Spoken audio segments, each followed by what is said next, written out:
everyone, welcome back to my channel. My name is Patricia. If you're new here, welcome. In this video I'm going to show you how I transformed this oversized men's dress shirt into this nice simple casual dress. And for this tutorial, these are the things I'll be using. Next, I go ahead to identify how low I want my neckline to be, and then I go ahead to pin that. I don't know why I did that, but I did.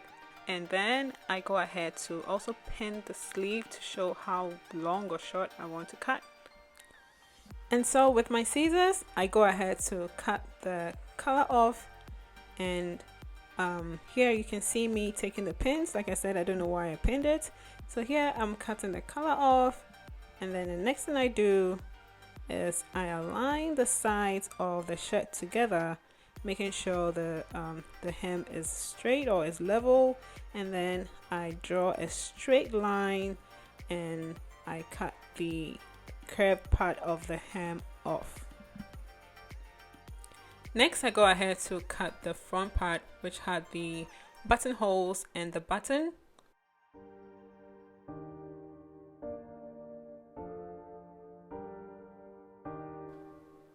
And then I go ahead to also cut the sleeves, and I'm just making sure it's properly aligned. I go ahead to draw a straight line and then I cut the sleeve.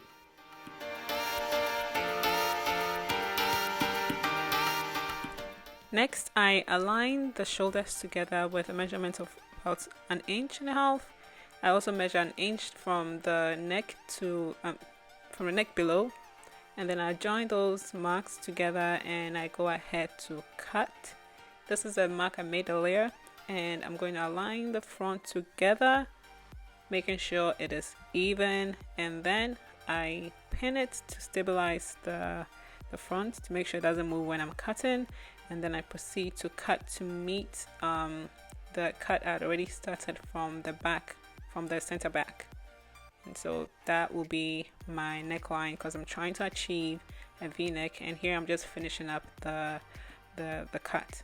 Next, from the center back, I measure 1.5 inches, make a mark, and I pin, and that is going to be the my new center back. Next, I detach the rest of the shirt from the yoke of the shirt by unpicking. And then when I have that separated, I went ahead to fold back the yoke and pin at the mark that I previously made for my new center back, and then I cut, making sure I leave my seam allowance, and then I pin together the two pieces of the yoke, and I take that to the sewing machine. So after stitching the yoke together, I move on to the main part of the shirt where it was previously a box pleat. I unpick that and then make sure that it fits into my new yoke. So here on the wrong side of the shirt, I'm going to create my pleat here. So it's going to be a box pleat on the inside of the shirt, and then it's going to be an inverted pleat on the outside of the shirt.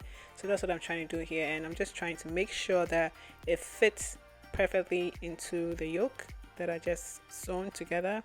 And yeah, I'm just trying to make it fit. When I'm satisfied with how it fits the yoke, I go ahead to pin that, and I just put it back in there to make sure everything is fine as I want it. And then I stitch about 1 inch or 1.5 inches down, and then I attached it to one side of the yoke, pinned it, and then stitched and pinned it to the other side. And then this is the final look. So this is the yoke, the new center back, the new yoke, and then my new pleat, which is inverted, like I said. Next, I take in some inches from the side seam, starting from the armhole. I pin about 1.5 inches, and then I go all the way down. I do the same for the sleeve. I just follow the curve of the sleeve, and then I go ahead to stitch that when I'm satisfied with how it looks.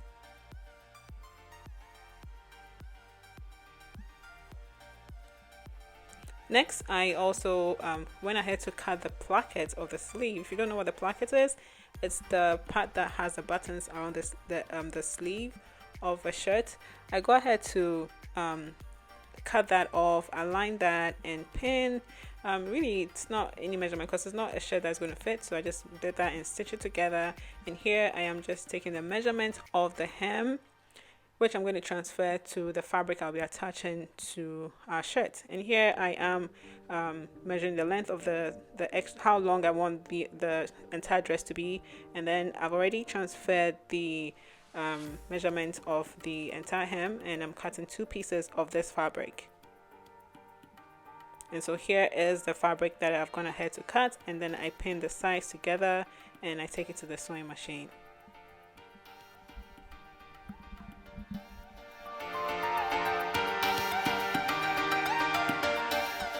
Next, I go ahead to cut the excess from the sides, and then I use my serger to serge the rough edges.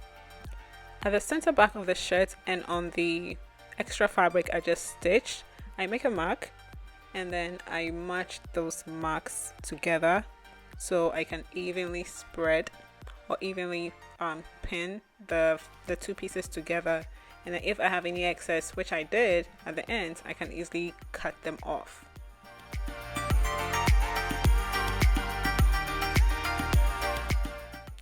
Next, I stitched the 2 pieces together and I serged the rough edges, and then I went ahead to fold my hem in, and I also finished the center front of the shirt by folding in just about 1/3 of an inch, and then I pinned that and I took it to the sewing machine.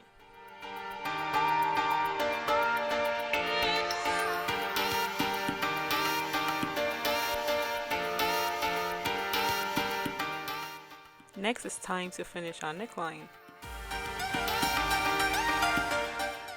So for the neckline, I'm going to create my own bias tape by folding a piece of the fabric diagonally, as you can see me doing here, and I'm just measuring about 2 inches intervals for my bias tape. I drew a line to make cutting easier. I went ahead to cut the piece of the fabric that I'll be using just to concentrate on that, and then I drew the lines, the 2-inch lines, all the way to the bottom of this piece.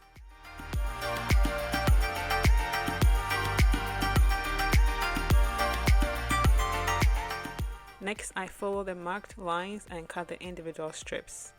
And here we have our strips, and I'm going to join them together to form one long bias tape.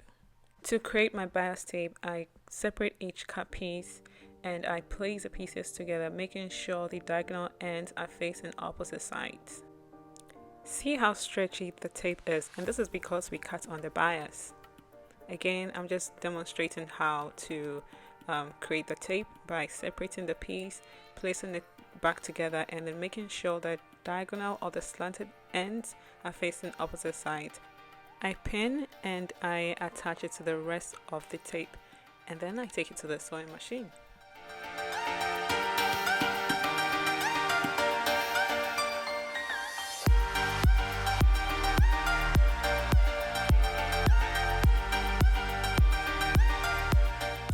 Next, I stitched all the pieces together, and then I went ahead to cut off any excess fabric. After doing this, I pressed the seams open, and then I folded the bias tape into 2, like you can see here, and you can see the seams are open. And then I went ahead to prepare the tape and attach it to my neckline, like you can see me doing here. Here I'm just testing the bias tape. And I attach it to the neckline, folding the ends because my center front is already stitched, so I'm just making sure it's going to fit perfectly to the front of the neckline, and that's what I'm just doing here. So once satisfied with that, I go ahead to pin all around the neckline so I get to the other side of the neckline.